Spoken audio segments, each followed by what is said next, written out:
Bueno, pues buenas tardes a todas y a todos.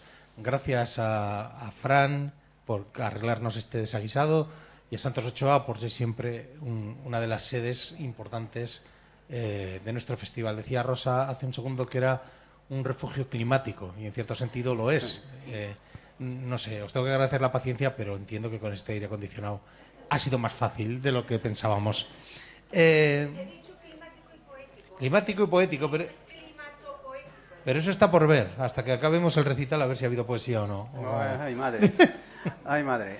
Bueno, hoy tenemos una cita bastante especial para mí porque muchos ya lo sabéis, uno de mis últimos libros apareció precisamente en la plataforma de poetas por Teruel, que es la casa editora de estos dos pedazos de libros que vamos a comentar hoy, que vamos a presentar hoy.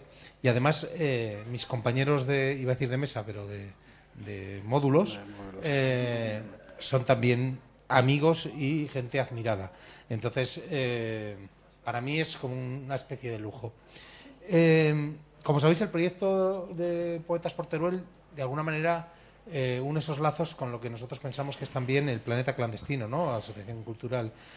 Porque también es una asociación y también pretende, de alguna manera, visibilizar la poesía en una provincia donde nunca la poesía ha sido precisamente la bandera, ¿no? Donde ha sido el lugar. Entonces, con su proyecto, que tiene que ver también con un festival que organizan y que tiene que ver con esta colección, lo que pretenden es precisamente poner el foco en una tierra ajena, seguramente, a las páginas de cultura de los diarios importantes o de los suplementos.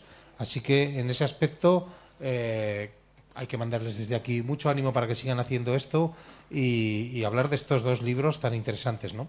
Yo, antes de hablar, tengo aquí la biografía de los autores en la propia solapa de los libros, que habéis comprado todos, que es lo que tenéis que hacer, pero casi que me lo voy a saltar. Son dos poetas con mucha trayectoria y son mis amigos. Así que voy a leeros lo que he escrito sobre vuestros libros así de entrada y luego os pregunto cosas. Derecho al olvido, que es el libro de José Blanco. Es un poemario que reúne la mayor parte de la producción poética de José Blanco desde la pandemia de 2020 hasta la actualidad. Bueno, esto también lo he escrito él por ahí, estructurado en 4 secciones. Horario de invierno, que incluye unos poemas galardonados en el tercer Bienal de Poesía Carlos Sagún, Museo de Cera, surgidos durante el confinamiento, Diario de un poeta fracasado, te pones en la piel de otro porque tú fracasado, y El paso del cometa, que abordan el paso del tiempo, la memoria y la escritura como formas de resistencia. Hay que decir que pasó por aquí también para presentarnos su propia resistencia no hace mucho. El título juega con la doble acepción de derecho al olvido, como fórmula jurídica para borrar huellas virtuales de Internet y como constatación de nuestra desaparición irremediable, proponiendo una reflexión sobre lo que realmente importa: la memoria, la palabra, el arte, la naturaleza, el amor y el humor, frente a un mundo distópico y tecnológicamente saturado. Básicamente es lo que pones tú, ¿no? También Lo he contado, sí. Me he dejado cosas.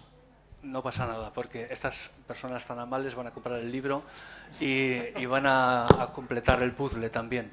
Hay, además de las 4 secciones que tú ya has mencionado exhaustivamente, hay una nota final, es de donde ha extraído Enrique este último comentario, ¿no? Es esta doble acepción que a mí me interesaba para el poemario. Es el título que he escogido, aunque había barajado otros anteriormente. Yo creo que, no sé, por lo menos a la gente que estudiamos literatura siempre nos gusta conocer un poco de los entresijos del proceso de creación de un autor, especialmente un autor querido. La primera sección se llama Horario de invierno. Yo en su día pensé llamar al libro Horario de invierno, y la última sección se llama El paso del cometa, y también en su día me planteé llamar al libro El paso del cometa. Quiero decir que es un conjunto que yo siento muy unitario, y al final se llevó la palma este Derecho al olvido, que es el título del poema prólogo, con el que se abre también el poemario. Muy bien. Y de Raro, mi compañero Lucas, pues es un poemario que explora la condición del individuo que no encaja en los cánones establecidos, aquel que es percibido como raro por su entorno, a través de una poesía directa, descriptiva y cercana a la realidad cotidiana, que combina crítica social, ironía y reflexión personal. La obra, que incluye caligrafía japonesa de Natsumi Nagaike, hola, y está estructurada en 4 bloques temáticos también, que se llaman mierda, enemigos, premonición y Jibun-jishin. Jibun-jishin, bueno, más o menos, uno mismo significa. Uno mismo, sí. Evidencia la influencia de la cultura japonesa en el uso de caracteres nipones, haikus y conceptos como hanare, ¿no? Es Hanare. el momento en el que la flecha se desprende del arco. Tiene nombre. Para abordar temas como la identidad, la soledad y la pertenencia. Sí, señor. Pues sí, eso es. ¿Qué te puedo decir de este poemario? Es un poemario raro, escrito por una persona rara, pero con mucho orgullo, y para gente rara también, ¿no? No me gusta nada la normalidad, yo creo que la normalidad es aburrida, ya hay demasiada normalidad por aquí y por allá. Y bueno, es un poemario que tiene como es una confluencia de dos poemarios, yo creo que ha sido. Un poemario que tenía antes de marcharme a Japón, hace ya 12 años, estuve allí 11, 2 llevo aquí, pues hace 13 años, y lo que he ido escribiendo allí y lo que he escrito sobre todo a mi vuelta aquí. Entonces eso es un poemario que bueno, es bastante fiel a mi estilo, pero sí que se nota un poco una evolución y una, ¿cómo diría?, un reconocimiento de mi propia persona, por fin. Me ha costado 48 años. Y 12 libros, ¿cuántos? Y no sé cuántos, 8 puede ser, no sé. Bueno, el libro se divide en 4 bloques también, bueno, el tuyo 5 era, ¿no? Es un recorrido que va desde lo más visceral y externo, entiendo que los poemas igual más viejos, Sí. hacia lo más íntimo. Sí. Es decir, que en Japón hablabas en voz bajita. Sí. No me fue dejaban. una decisión consciente construir el poemario como un viaje hacia el interior, hacia ese uno mismo que da título a la última sección. Sí, sí, pues sí. Sí, ha sido un poco una evolución también, ese tránsito de venir de Japón a estar aquí y esto un poco acostumbrarme otra vez a la vida esta, ¿no? Y ver lo que me he ido encontrando, y si el grito o la queja también es válida para otras personas y con un toque de humor pues lo podemos ver de otra manera para no ver las cosas tan oscuras, ¿no? O tan de color marrón mierda, pues mejor, yo creo, ¿no? Y luego pues eso. Bueno, ya has comentado tú también, pues eso, lo de los títulos Área de Invierno, que fueron galardonados, o los de Museo de Cera, que surgieron en el confinamiento. Sí. ¿Y cómo influye ese tiempo exterior, por ejemplo, la pandemia, el premio, ¿no?, en la escritura más íntima y reflexiva de tu poesía? Pregunta trampa, ¿eh? No. A ver, yo no creo que incida exactamente, pero te voy a decir la razón. Cuando se nos planteó esta imposibilidad de salir, de quedarnos encerrados, yo me sentí bastante feliz realmente, ¿no? Porque yo suelo vivir mucho en mi burbuja, aunque tengo pues un trabajo de 8 horas y luego vengo a Logroño también a ver amigos y así, pero lo que yo siento realmente es que paso mucho tiempo solo y mucho tiempo conmigo mismo, incluso igual es también por un defecto o una deformación, porque puede ocurrir que esté con mucha gente y sentirme dentro de mi burbuja y no compartir tanto, ¿no? Entonces, ese momento de intimidad que propuso o ofreció la pandemia, yo lo viví como no sé, un hito para mi vida, ¿no? Para, no sé, sí sentirme un poco culpable por ello, pero... No, okay. Entonces, tener ese tiempo conmigo y sin evasivas y dedicándome a escribir, bueno, pues quizás sí que favoreció un poco esa relación íntima, ¿no?, con la escritura. La cultura japonesa impregna tu libro, desde los kanjis en los títulos a la sección hasta los conceptos como hanare, que ya hemos comentado. Sí. Por ejemplo, en el poema haiku del lunes a las 8 de la mañana del Paseo del Retiro, se superpone la mirada cotidiana y crítica con la forma japonesa. ¿Qué encuentras en la estética y filosofía japonesa? ¿Qué te sirve para expresar la rabia y la rareza desde la que hablas?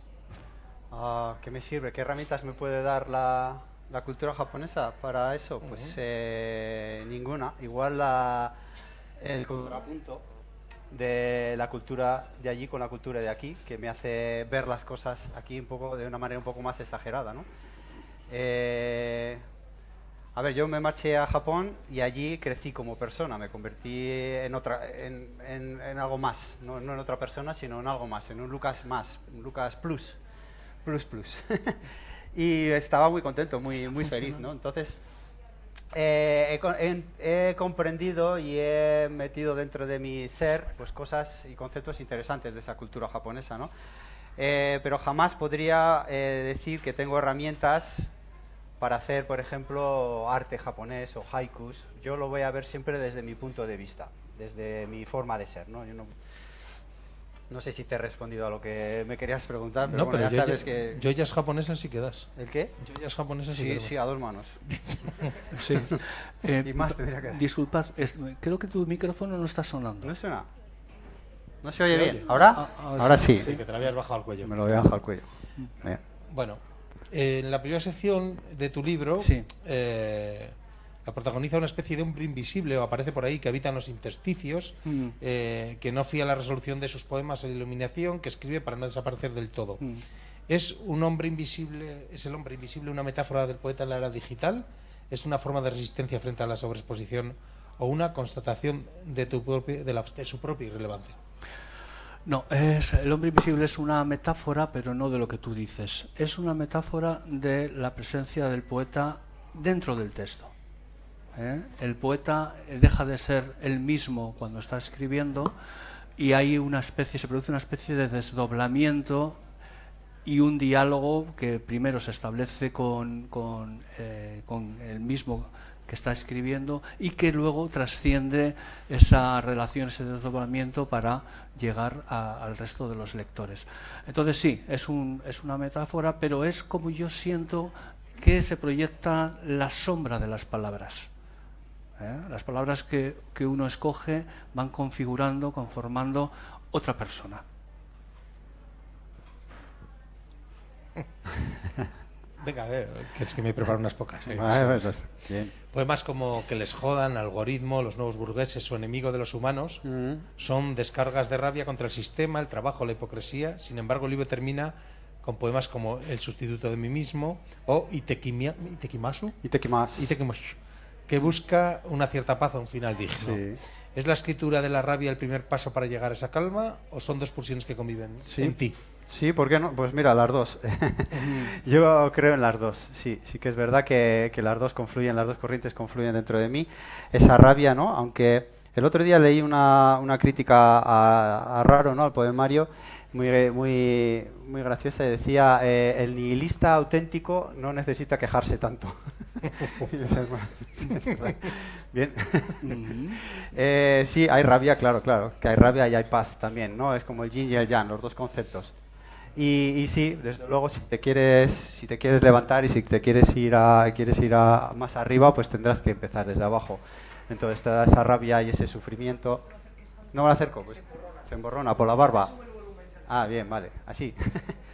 Sí, hay que empezar desde abajo para poder ir levantándose, ¿no? Y hay que analizar la rabia bien para poder llegar a la paz o para poder llegar a cambiar una sociedad.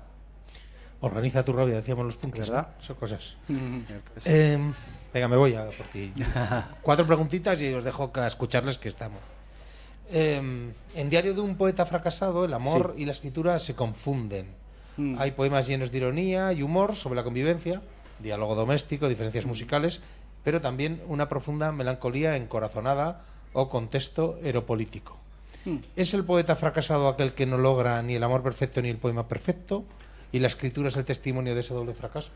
Bueno, lo has dicho muy bien. Lo que yo sí quería jugar es a equiparar el autor y el amante, ¿no? Que fueran uno trasunto del otro. Entonces, fíjate, el hecho de que al final sea de alguien fracasado, igual en el amor o igual en la escritura, que no deja de ser un juego literario, porque esto no os lo he contado todavía, pero para mí la poesía es una forma de ficción. Antes hemos hablado del hombre invisible, como es un desdoblamiento. Es una persona distinta a la que está en el poema que la que está aquí sentado hablando ante vosotros. Y me gustaba jugar con esa idea de un autor amante al que no le salen bien las cosas. De hecho, justo los poemas de esa sección son en su mayoría bastante irónicos. Además, para reforzar esta idea he escogido pues una estructura clásica, es el soneto mayoritariamente. Entonces son sonetos muy juguetones donde se habla de alguien que no triunfa en la vida ni en la escritura.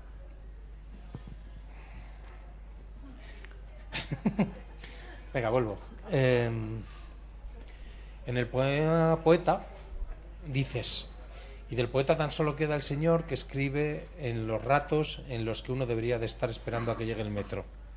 Hay una tensión constante entre la identidad del poeta como creador y la del hombre común asfixiado por lo cotidiano. ¿Cómo se lleva esa doble vida? ¿Es la poesía una forma de sabotear la rutina o es la rutina la que termina saboteando a la poesía? La poesía es... Para mí la poesía es realidad, con un toque de ficción. Es una realidad ficcionada o una ficción hecha realidad. A mí me ha quedado una filosofía oriental muy interesante. Igual no tiene ni sentido, pero me parece que a mí lo que me gusta es ver las cosas, ver la realidad y ver cómo lo puedo yo transformar en un poema. No hay mucha ficción en mi poesía, pero hay mucha imaginación.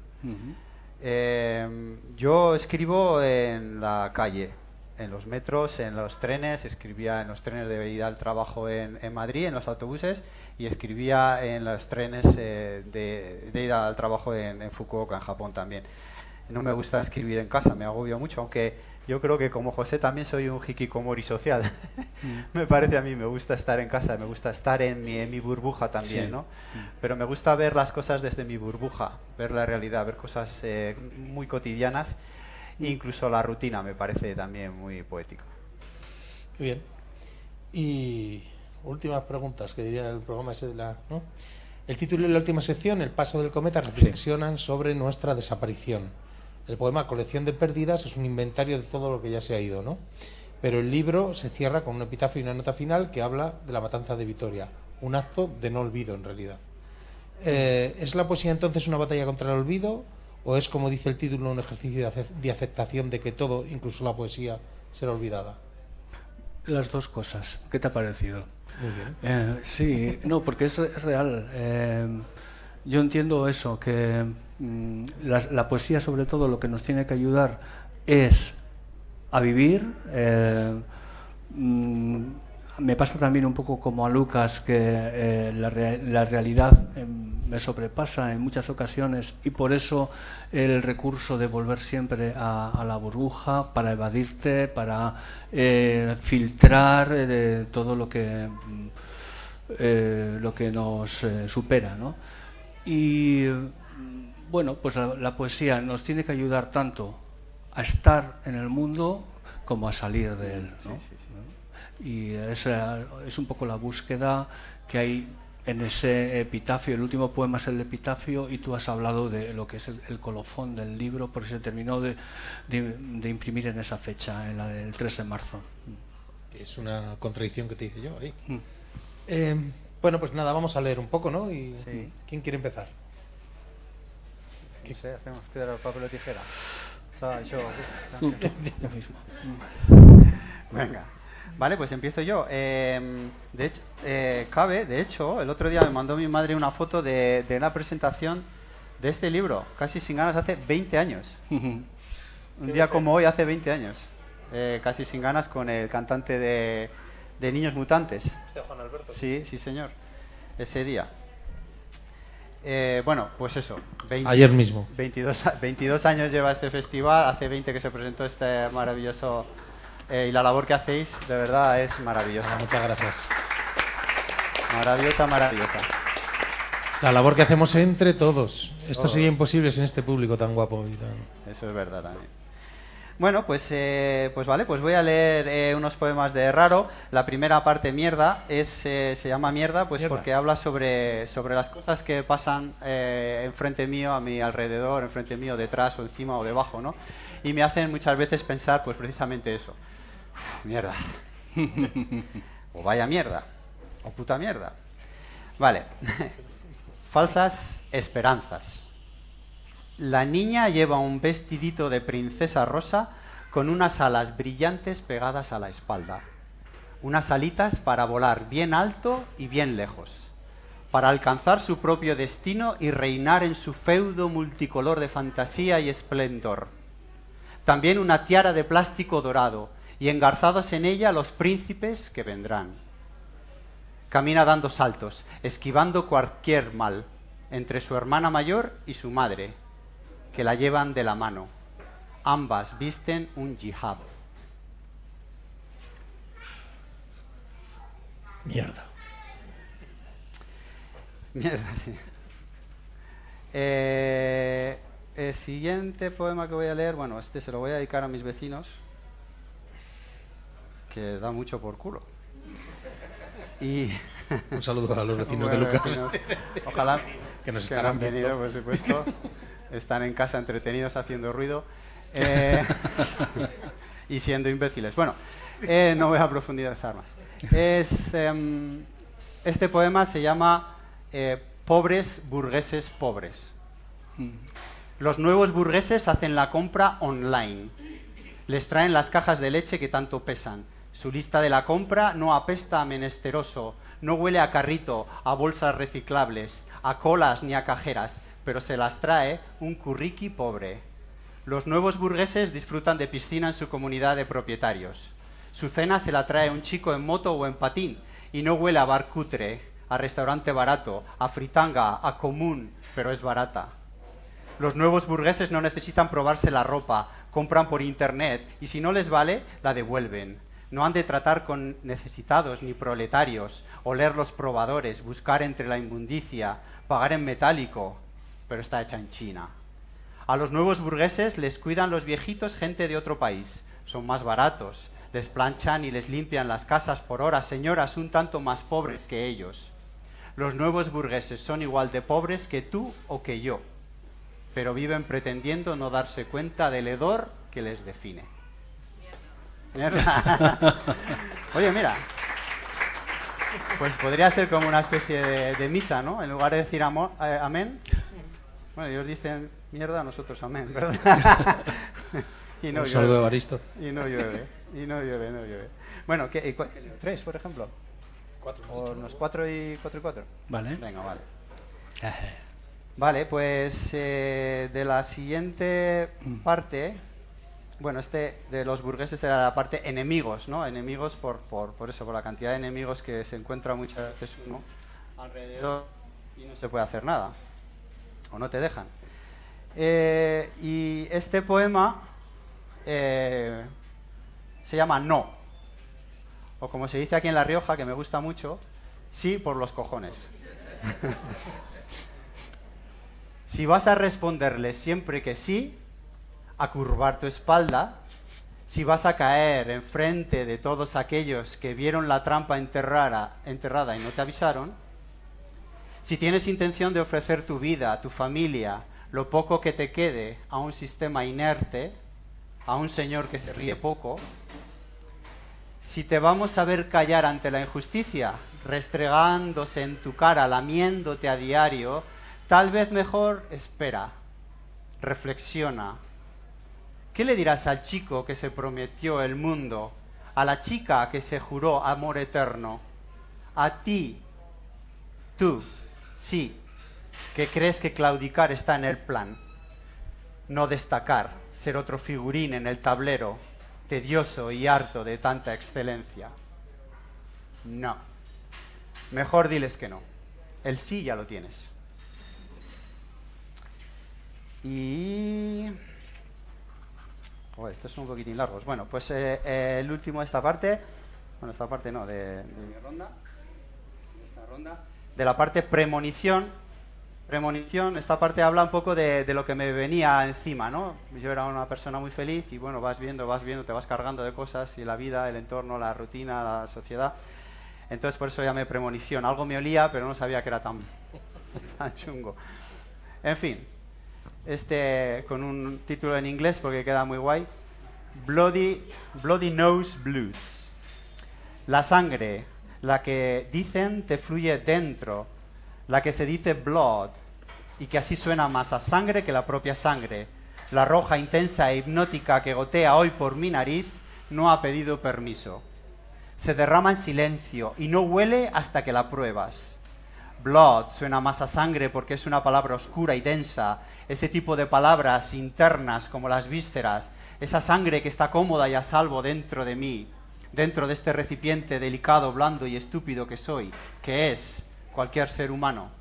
La sangre de la alianza nueva y eterna, la ñoña y tierna sangre goteando entrañable, golpeando el lavabo, descendiendo por mi nariz alegre y resignada, bella, como un abanico que danza en solitario. Qué desperdicio pensar que siempre he intentado mantenerla escondida, cautiva. My blood, dancing and dropping, resbalando por mi cara, escapándose en procesión, imponente, venerable, hermosa, inocente, templada y húmeda, como la vagina de Dios. Muy bien, Lucas. Muy bien. Sí, Vaya final levanta esto. va a ser difícil. No creo. Bueno, a ver, No creo. Ni que estuviéramos hablando de un pene, joder. A ver quién levanta esto.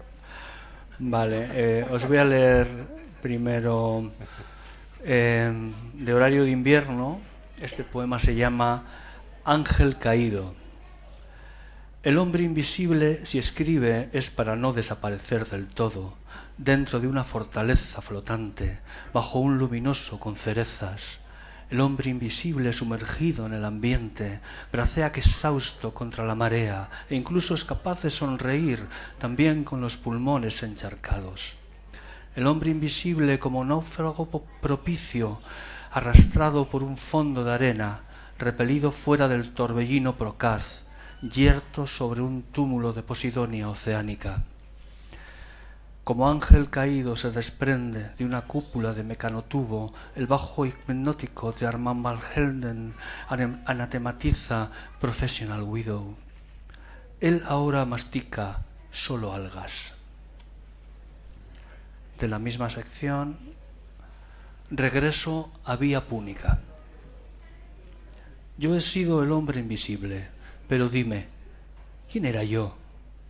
Solo tú me has visto viajar en el tiempo, trepar y caer de un balcón en la primera planta, saludar al sol que incendia la sabana, marcar mi territorio como un león blanco, gritar el nombre que forma la tormenta, salir a la luz al fin del laberinto. Allí estaban tus ojos despejándome incógnitas, solo tú me ves, alboroto de papeles lanzados por el aire, voces en el vacío. Nosotros, los ejecutantes, los comediantes, los poetas, los transgresores de los espejos, nosotros levantábamos sospechas. Cuando el hombre invisible recupera su aspecto, las palabras se desvanecen.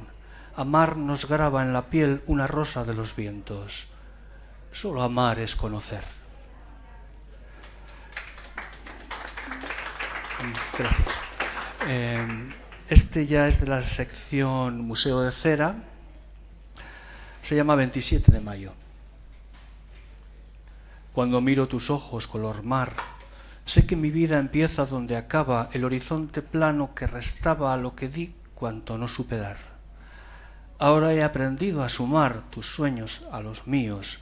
No alteraba, dejando el horizonte donde estaba, el orden de factores, nuestro hogar. Amantes trabajando en la sombra para restablecer el equilibrio del mundo. Nada es si no se nombra. Este es mi amor, mi antídoto, mi cura contra el veneno del desequilibrio. El verbo consagrado a tu cintura.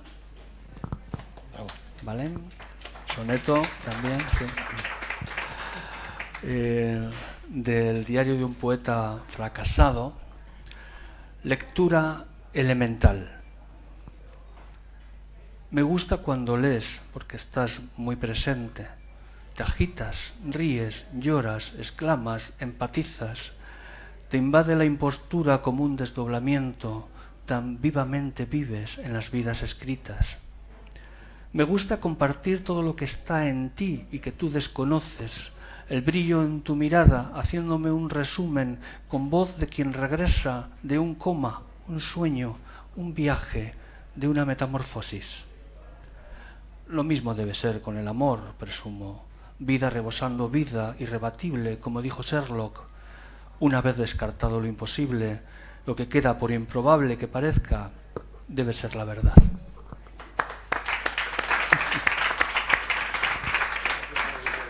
Pues bastante bien, ¿no? Joder. Venga, Lucas. Qué maravilla. Da gusto siempre compartir espacio y momentos, no solo poesía, con José Blanco, porque a veces nos decían, no, es que vuestra poesía no tiene nada que ver. Pero somos afines y nos llevamos muy bien. Y, Sí. y yo estoy muy a gusto siempre contigo. Ahora os lo explico. Vale, pues voy a leer uno. Mira, ya que estás, Cabe, aquí quería leer un poema, a ver si te acuerdas de este momento. A ver si te acuerdas de este momento. Te lo quería dedicar a ti, este poema. Yo creo que Gracias. fue el año pasado. Miedo. ¿No? Cenizas. Ya está bien de vivir con miedo. Nos suspiró tan alto como pudo. Yo ya no tengo nada por lo que seguir adelante, pero vosotros sois jóvenes. Acababa de perder a su único hijo. Según derramaba sus cenizas, las tocaba con los dedos. Las cenizas de la urna en la vereda del río, cayendo uniformes sin hacer ruido, en una noche extraña en la que casi nada podría importar lo suficiente. La oscuridad formando parte de cada uno de nosotros hasta que por fin la urna se vació por completo. Muchas gracias. La muerte de un amigo es dura y la muerte de un hijo tiene que ser Pues peor. lo peor del mundo. En fin. Vale, y hablando de la última parte de este poemario, Jibun Jishin, que significa en japonés uno mismo, bueno, pues he querido hablar un poco de mí mismo, ¿no? De las cosas que más me han tocado a mí y que me definen un poco a mí, ¿no? Viene con una frase, un trozo de una canción de Rapsus Clay que dice que referente a lo que escribo, ¿cómo no escribir negativo si es lo que vivo? No siempre vivo negativo para nada. Mi vida está llena de positividad, pero no sé por qué, pero veo lo negativo más, resalta más, ¿no? Pero me gusta decirlo por si a alguien le sirve de algo, ¿no? Y muchas veces te dicen, hombre, que tampoco es para tanto, y pues es verdad. Este poema se llama Poeta. Lo ha nombrado antes Enrique. Un poeta como yo solamente tiene un trabajo: disponer sobre el blanco eterno mis gritos, mis quejas, las marcas que retuve del bagaje de mi insignificante historia, mis armas cargadas del pasado, que tantas veces puse en mi sien, amores, miedos, locura, mucha derrota, todo sobre el maldito blanco. Escribir por necesidad, por no morir de ganas de morirse. Allá donde fuera siempre se hallaba el blanco, aguardando, paciente. Observar lo que ocurre frente a mí y traducirlo en palabras, dejarlas caer. La violación del papel es el poema, deslizándose sobre el blanco, siempre el blanco, y no José Blanco. Pero me cansé, como me termino cansando de casi todo lo que tiene un comienzo. Y del poeta tan solo queda el señor que escribe en los ratos en los que uno debería de estar esperando a que llegue el metro, o decidiendo la lista de la compra, o mirando por la ventana, o sentando, aguardando que pase el siguiente minuto en el reloj de la pared en blanco.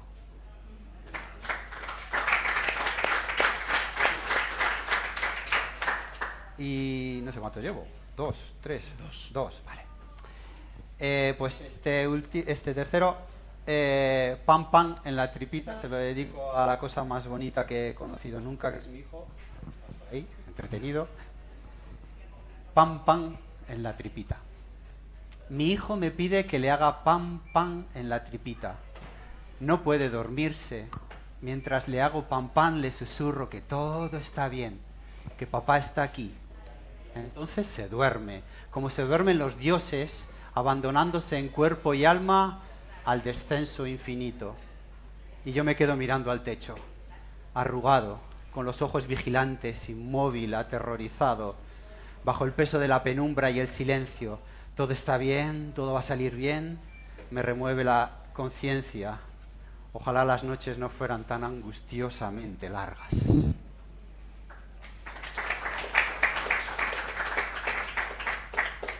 Y ya para terminar, pues, ¿cómo se terminan las cosas? Pues con la muerte. Y es verdad, y es así. El que diga lo contrario, muerte, no hay más final. Hanare, que lo mencionaba Enrique también, ¿no? Hanare es dejar ir, ¿no? En el tiro con arco, yo tuve la fortuna de practicar tiro con arco pues con una sensei de...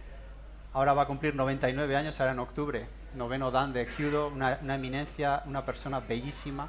Me explicaba lo que era el Hanare y no lo podía creer, pensaba que era belleza, ¿no? Poesía pura. Hanare es dejar ir, ¿no? Cuando te mueres tienes que dejar ir, cuando se muere alguien tienes que dejar ir, en tu vida tienes que dejar ir, ¿no? Hanare. Hanare es el momento en que la flecha se desprende del arco y del tirador y vuela hacia la diana. Ligera, libre, decidida, firme, nadie la dispara. Se deja ir naturalmente. Toda la preparación para el disparo, todo desemboca en Hanare. Y después la calma, la energía disipándose, desvaneciéndose, diluyéndose en la nada. Despacio, despacio, la muerte, nuestro Hanare.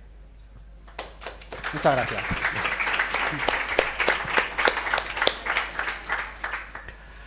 Vale. ¿Y para ti es un placer estar con Lucas? ¿O? Bueno, sí, casi se me pasa. Yo quería comentaros, porque y esto es pertinente, estáis asistiendo a una conversación en proceso, y esto es bueno que lo sepáis. Es una conversación que se inició hace muchos años, en los primeros años del presente siglo XXI. En esa conversación participa Enrique también, Sonia también, y el caso es que Lucas y yo la hemos retomado recientemente con motivo de la publicación de nuestros libros en la plataforma de Poetas por Teruel. Hemos hecho un par de presentaciones conjuntas anteriormente y las hemos planteado siempre como una conversación hasta hoy. Que ha aparecido Enrique. Estropearlo todo. No, que ha estado muy bien, porque también así nos da envidia a nosotros, nos cambia un poco el chip. Bueno, pues eso, esto es una conversación en proceso que continuará. Habrá una próxima sesión ya en septiembre en Bilbao, y espero que muchas más. Seguro. Contexto aeropolítico. Llamé país al suelo que pisabas. Mi pica fue tu aguja del tacón. Mi credo el tiro de tu pantalón. Mi idioma, lengua que resucitabas. Juré tu camiseta de pantera, sudando en mi disfraz de domador. Impusiste en mi pecho al dictador más títere y quemaste mi bandera. Tras tu declaración de independencia, acabé perjurando de la mía. Mi exigua, friganista economía se hundió con tu rescate de emergencia. Mi exilio es admirarte bailar sola, llevando el ritmo mientras hago cola. Y esto es un cambio de registro. Esto pertenecía todavía a esos sonetos juguetones del diario de un poeta fracasado. Y ahora estamos ya en la última sección, el paso del cometa. Quiero leeros un poema dedicado a mi padre, que es una de las personas más importantes de mi vida. Se llama El último hombre sobre la tierra.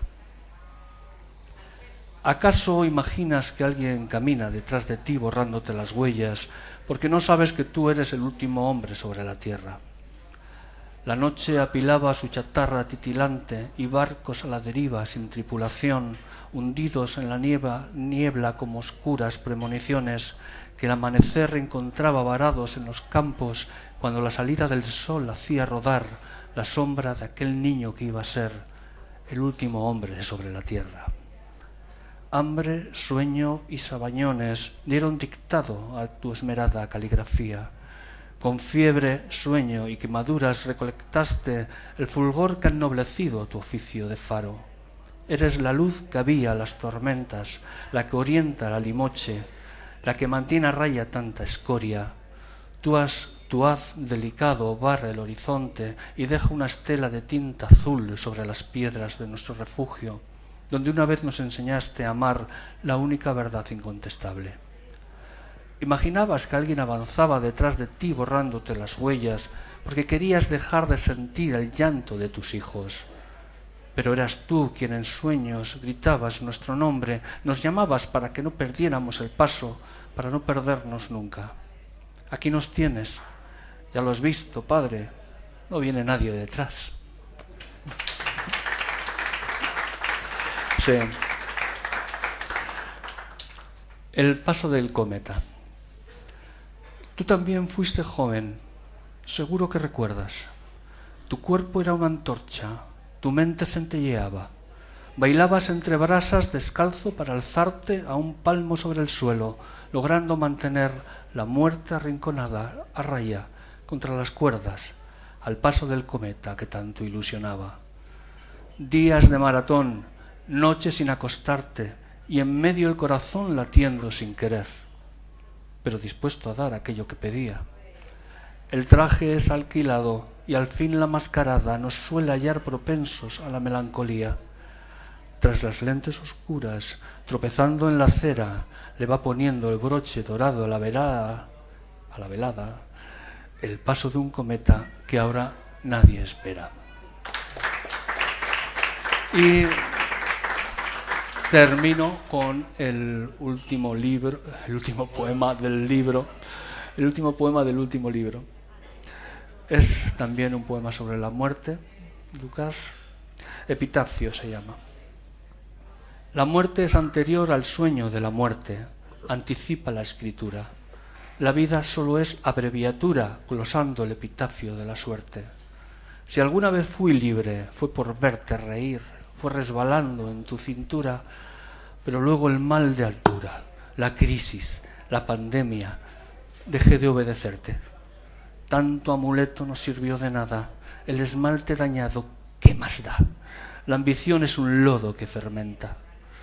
Compendio del amor grabé en mi lápida, el corazón no sabe a dónde va, se ha desbocado bajo la tormenta.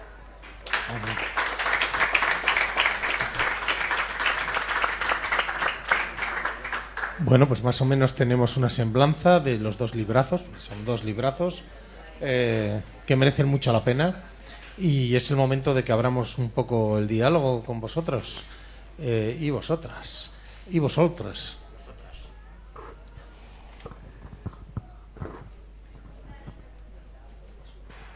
Preguntas fáciles solo, ¿eh?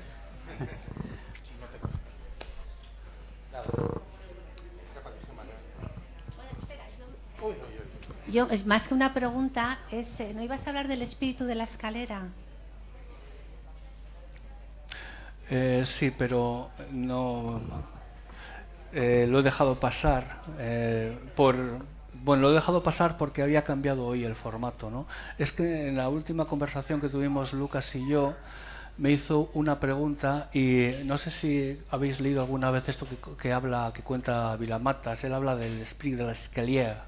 El espíritu de la escalera es cuando un vecino te aborda en el rellano y te interpela con algo y no sabes responder y se te ocurre la mejor réplica ya cuando es demasiado tarde y no le puedes decir, ¿no?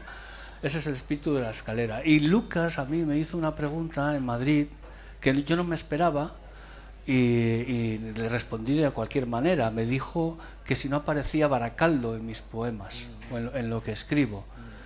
Y no sé lo que le respondí, pero el caso es que Baracaldo está tan presente que incluso hay un libro, lo que pasa que es un libro que está secuestrado por una editorial cacereña, que igual algún día lo vemos, que se llamaría Antología del Desierto, y el desierto es el desierto Baracaldo, que es donde yo he crecido, y obviamente todos esos textos, Baracaldo es el mayor protagonista, ¿no? El desierto Baracaldo, donde estuvo desterrado, por cierto, nuestro amigo Félix María Samaniego.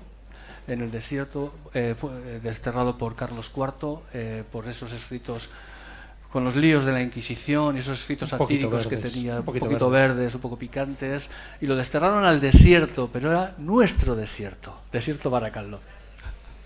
Pues voy a hacer un juego, ya que no os animáis vosotros.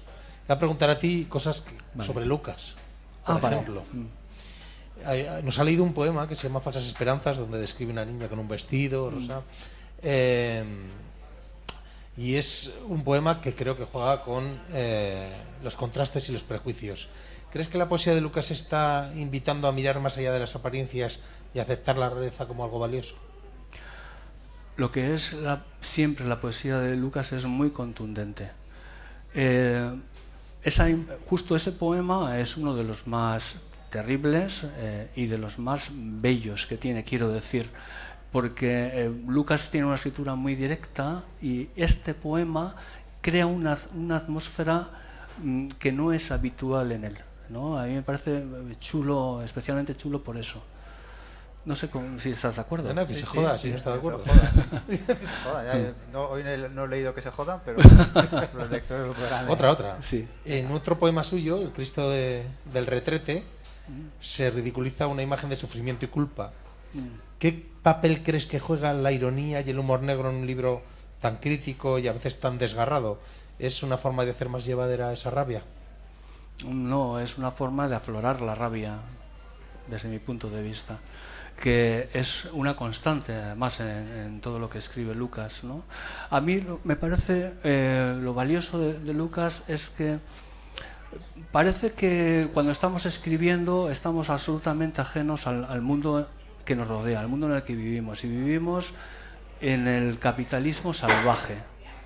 Y a mí lo que me gusta mucho de Lucas, a mí me recuerda un poco a ese personaje de esa película argentina que se llamaba Relatos Salvajes. Precisamente uno de los episodios está protagonizado por Ricardo Darín, que él hace explosiones controladas de edificios en demolición y tal, hasta que le hinchan las pelotas y estalla un coche allí en mitad de la calle. Y Lucas me recuerda mucho a Bombita, le apodan Bombita en la cárcel luego a Ricardo Darín. Me recuerda porque, claro, es un tipo muy, muy consciente que está escribiendo desde dentro del sistema, pero para reventarlo. A mí es lo más valioso de Lucas. Te voy a decir una cosa, Bombita suena tan guay que se podría quedar de mote, así que... ¡Bomba! Pues te voy a hacer a ti lo mismo, si te parece bien. Venga, a ver, porque yo la lucidez la he dejado en casa. Bueno, seguro que es la vecina, se llama así, lucidez. Pues le tengo que preguntar. En la era de la desprogramación, uno de sus poemas, se habla de un tiempo que él ha bautizado, pues eso, la era de la desprogramación. ¿Crees que la poesía de José Blanco, con su tono reflexivo y su ritmo pausado, es una forma de desprogramar la mente del lector acostumbrada a la inmediatez y al ruido de las redes sociales? Pues mira, sí, yo creo que sí. Y si no lo ve la gente así, ojalá lo vean así, porque a mí, por ejemplo, la poesía de José Blanco me acuna, de alguna manera. Y no solo la poesía de José Blanco, sino José Blanco en sí y cómo la lee la poesía, ¡Qué ¿no? visión! Entonces, sí, desde luego que sí. Y si funcionara lo suficientemente bien como para desprogramar a la mayoría, estaría encantado que fuera precisamente José Blanco, ¿no?, el autor de ello. Sí, esa tranquilidad, esa paz que destila y esa poesía profunda que tiene, a mí me gusta muchísimo, me acuna. Es que yo creo que es la palabra, ¿no? Me tranquiliza. No soy una persona especialmente nerviosa, pero sí que estoy siempre un poco al borde de explotar, aunque yo soy una persona muy tranquila, ¿no?, igual que tú. Luego otra cosa que quería decir también, ¿no?, con respecto a esto, la conexión entre la poesía de José Blanco y José Blanco para mí es fundamental, porque yo muchas veces cuando conozco al poeta, después de haber leído alguna cosa de algún poeta, luego lo conoces, o la conoces, el poeta o la poeta, dices... ya la mitad de la poesía se me cae. Ya no lo sé, no sé si te ha pasado, yo tengo que tú conoces tantos poetas, ¿no? José Blanco igual, la gente Define poeta. Pero me pasa muchísimo, ¿no? Entonces, para mí son tesoros esta gente, estos poetas y estas poetas que la obra y el poeta o la poeta son consecuentes el uno con el otro. Tengo otra. Venga. El libro de José juega con el doble sentido del derecho al olvido, el legal y el existencial. Vale, sí. ¿Cuál de los dos te parece más urgente en el mundo actual? ¿Necesitamos olvidar para vivir mejor o necesitamos recordar para no repetir los errores? Amigo. Luego tienes que explicar un poco la anécdota del derecho al olvido en la discoteca.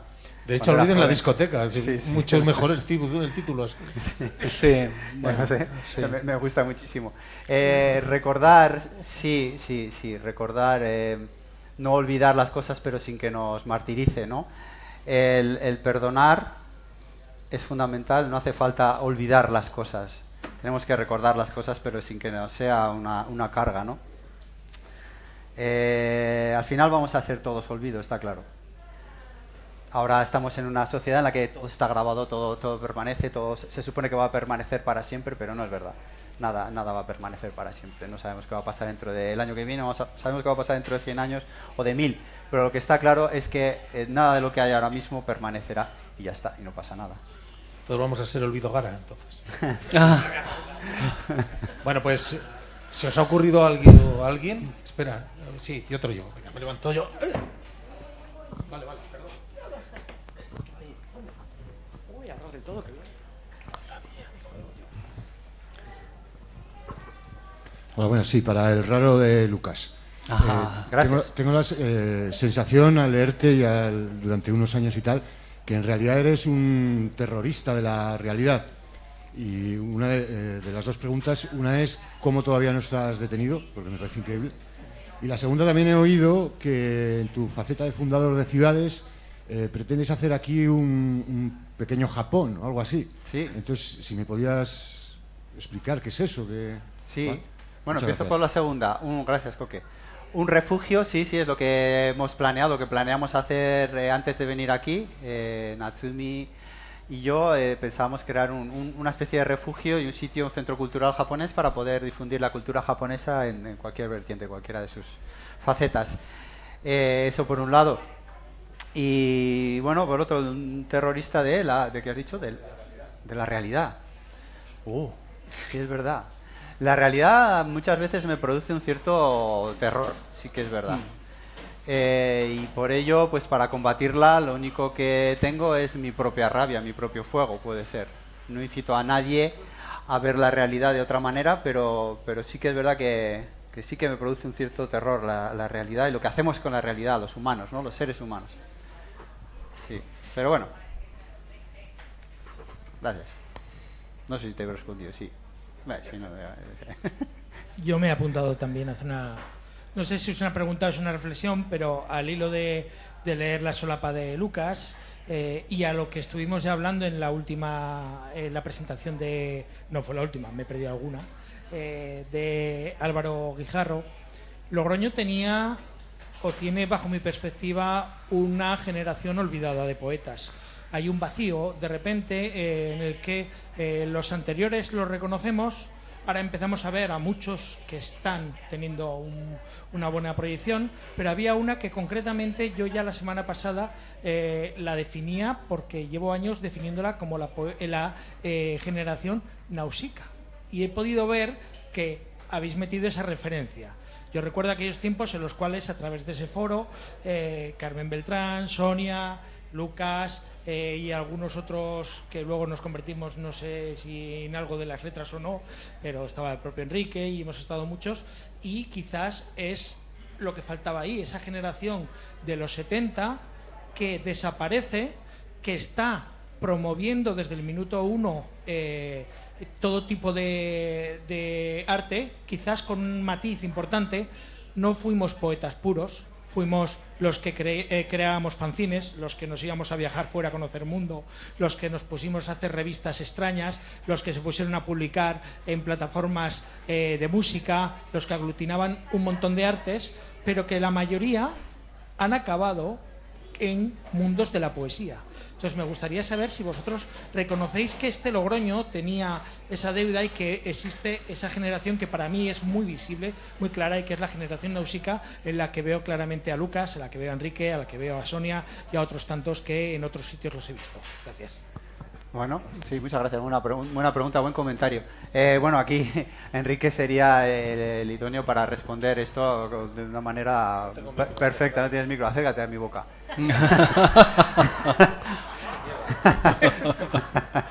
No lo sé, ¿qué iba a decir?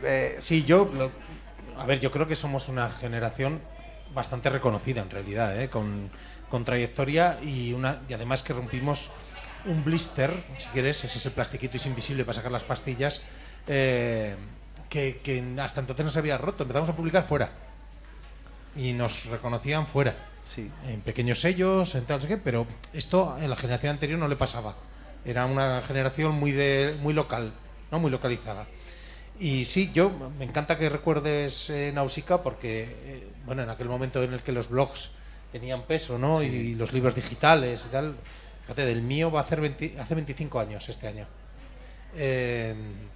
Y a su creador, que hoy tiene cargo político, pero es quien abrió una página web con su dinero, con sus medios, y nos publicó a todos y nos dio cabida a todos. Y a veces hay que recordar a la gente por esas cosas también generosas, ¿no? Así que yo desde aquí le mando un abrazo también a José Luis Pérez Pastor, que hoy tiene un cargo político, pero entonces tenía ese oficio de dinamitador cultural que tenemos los demás hoy, ¿no? Sí.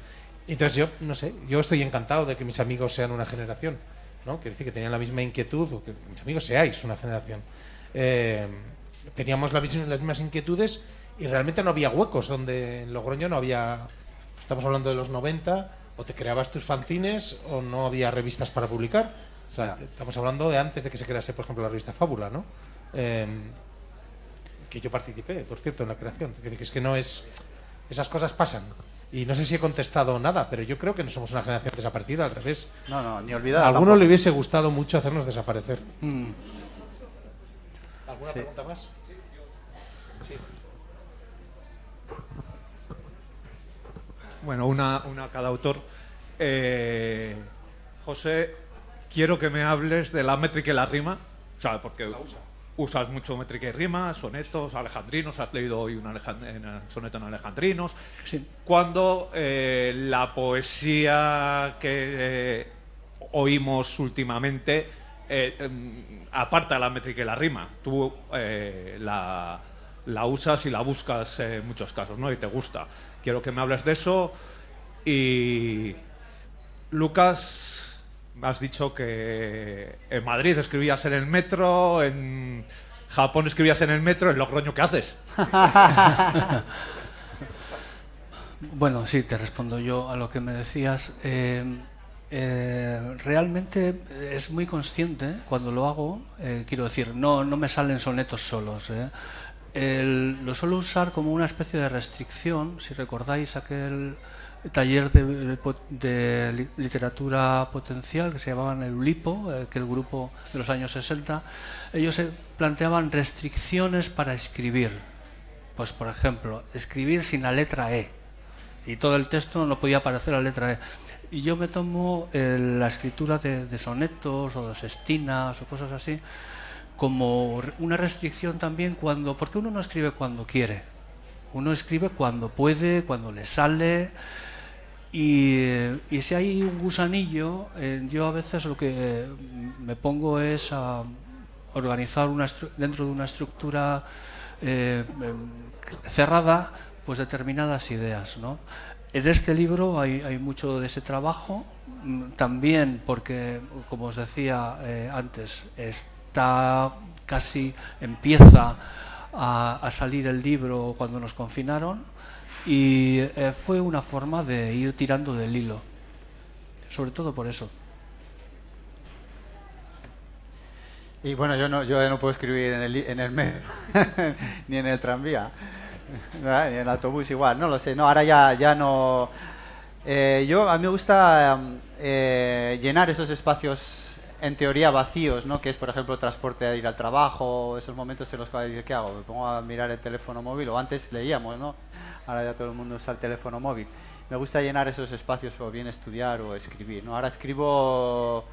Tengo una hoja en casa por ahí que va rulando, y cuando me van apareciendo imágenes o cosas, sobre todo imágenes o conceptos o cosas que quiero traer, pues paso y la escribo, dejo ahí voy pasando, y cuando lleno la hoja pues saco otra y luego ya creo los poemas, pero casi ahora casi por obligación, no por obligación, sino que me impongo yo el trabajo de escribir, recopilando esas cosas que me han ido viniendo y tal. A veces pues las escribo en una libretilla en el bolsillo o en el teléfono y tal. Pero sí, me gustaba mucho el metro porque me sosegaba mucho, sí, me sentía protegido. Me voy a meter yo en este jardín porque me interesa mucho esto de la métrica. Yo creo que es un falso dilema. Es como si nos preguntásemos ahora si se puede componer música con guitarra eléctrica o hay que seguir componiéndola con una pianola, como en la Edad Media, ¿no? O sea, cuando hablamos de la métrica hablamos fundamentalmente del ritmo y de la música, ¿no? Y la música ha avanzado muchísimo. ¿No? Yo creo que tiene que ser... Bueno, yo siempre lo comparo con la lencería, ¿no? La lencería puede ser muy bonita si realza cosas, o puede estar fuera de lugar si no las realza, ¿no? Ya está. Entonces la lencería está bien, pero la poesía no es la lencería. La poesía tiene que ser lo que hay debajo de la lencería. Y perdonadme, que esto es lo que quiero yo decir sin meterme en más jardín. ¿Debajo o encima? ¿Por encima de la lencería? Por encima o por debajo, no sé. Vuelta y vuelta. ¿Tenéis alguna preguntita más? Bueno, pues vosotros, que nos hemos dejado algo de contar. Yo no. Yo, si queréis, os cuento la anécdota de la discoteca. Sí. Derecho al olvido en la discoteca. La primera vez que nos pusimos a presentar este libro, Lucas y yo, teníamos otro partner que... ¿Igual de sexy? No tanto, pero que se arrancó con... ¿Y vosotros cómo llegasteis a esto de la poesía? Entonces Lucas fue muy hábil y le respondió, pues yo para ligar, ¿no? Para intentar ligar. Para intentar ligar. Y claro, y en eso también somos hermanos, Lucas y yo, ¿no? Y entonces yo les conté lo que os voy a contar ahora, que en ese momento, es antes de la revista Fábula, antes de los 90, eran discobares lo que había, donde se podía bailar, que tenían una pequeña pista con luces y una bola así brillante, sin llegar a ser una discoteca, ¿no? Entonces yo recuerdo que entré en uno de esos una noche y había una muchacha deslumbrante. Entonces me acerqué a ella y le dije: si el hombre pudiera levantar su amor por el cielo, si el hombre pudiera, como una nube en la luz, yo sería aquel que imaginaba, ¿no? Si no, ¿os acordáis de Cernuda, ¿no? Si el hombre pudiera decir lo que ama y tal, ¿no? Y se fue. Y claro, hasta hoy así estoy escribiendo el diario del poeta fracasado. No está nada mal, la verdad. Tengo que decir que de fracasado nada. Es el único poeta del norte con un poema y mucha conversación sobre su culo en las playas de Huelva. Esto es real, ¿eh? Y no te falta contar detalles. Esto iba a ser off the record. Vale, perdón. Nada, muchísimas gracias primero de nuevo por la paciencia que habéis tenido, por los problemas técnicos y por lo que hemos tardado en empezar. Los tenéis aquí, haceros con los libros porque son ediciones pequeñas, bonitas, y además dos libros que para mí son importantes. Bonita, la maqueta cabe y es una preciosidad. Y entonces los tenéis aquí a los autores, que es lo que hay que hacer. Y de todos modos os voy a citar de cara a mañana a la misma hora, 5:30 aquí mismo, para escuchar a Julia Baigorri y a Jorge del Río, que también nos van a presentar dos libros estupendos que han publicado este mismo año. Así que nada, muchísimas gracias a todos, muchísimas gracias a los dos. A vosotros, y nos a todos los viendo.